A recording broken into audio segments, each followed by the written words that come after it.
former president today launched a grenade into the battle for control of the Republican Party. Ever since he lost, Trump, of course, has been pushing the big lie that he won. This morning, he took that to a new level with this statement, quote, "The fraudulent presidential election of 2020 will be, from this day forth, known as the big lie." See what he did there? Liz Cheney, a Republican who is a member of the leadership in the House and who is a favorite target of Trump, posted this shortly after Trump said that. Quote, "The 2020 presidential election was not stolen. Anyone who claims it was is spreading the big lie, turning their back on the rule of law and poisoning our democratic system." Hours later, Trump attacked Cheney in another statement, calling her a, quote, "big shot warmonger," and claiming, quote, "she'll never run in a Wyoming election again." Cheney voted to impeach Trump, you'll recall, after the January 6th riot, and beat back an effort to take away her House leadership post. That has not stopped her from criticizing Trump, and NBC News has indeed confirmed a report of comments she made today during a conference held in Sea Island, Georgia. Quote, "We can't embrace the notion the election is stolen. It's a poison in the bloodstream of our democracy. We can't whitewash what happened on January 6th or perpetuate Trump's big lie. It's a threat to democracy. What he did on January 6th is a line that cannot be crossed."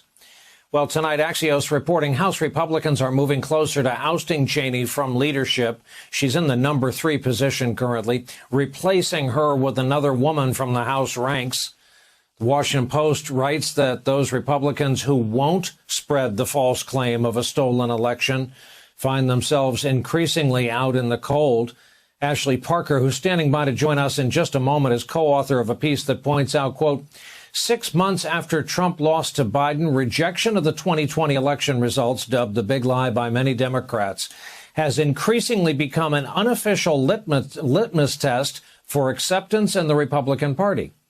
Just this weekend, Senator Mitt Romney, who voted to convict Trump of inciting an insurrection, Mitt Romney, who was the Republican nominee less than a decade ago, got this reception back home at the Utah Republican Party convention. You might call me an old-fashioned Republican. I am. Been in our party. Oh yeah, you can boo all you like, but I've been a Republican all my life. Now you know me as a person who says what he thinks, and I don't hide the fact that I wasn't a fan of our last president's character issues. And I'm also no fan.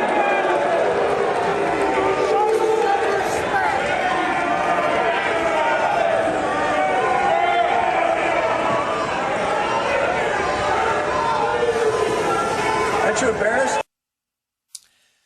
Today, Trump praised Romney's hecklers staying on brand and called the senator, quote, a stone-cold loser. Actually, I'd like to begin with you, and your Sunday piece specifically just contains some remarkable reporting, and this remarkable quote contained therein.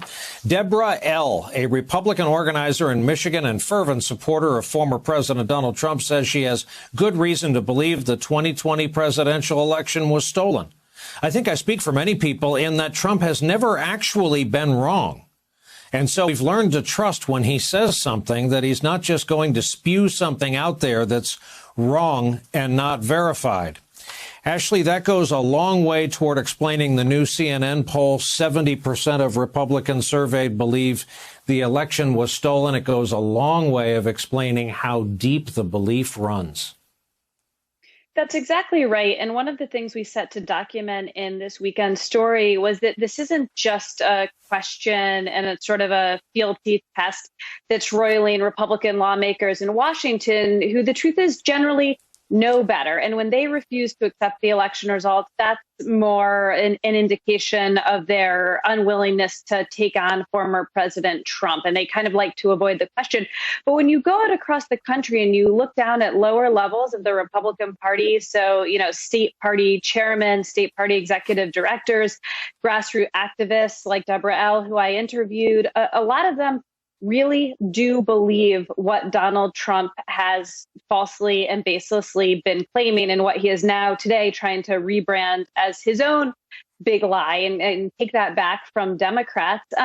And so if you are someone who truly believes everything that Donald Trump says and truly believes what is a lie, is not factually correct, that the election is stolen, then some of that, then you can understand at least where that behavior comes from, trying to cast out people in the Republican Party who do accept the election results. And it is really roiling the party and is going to prove, or could prove at least, quite decisive, not just in how the primaries work and if it moves the party further to the fringe, but then a potential backlash and downside for Republicans in a general election where a lot of the voters you need to win in a general election to win statewide, moderate voters, independents, suburban women, don't like this, don't like the big lie, and will likely punish the party who is continuing to perpetuate it.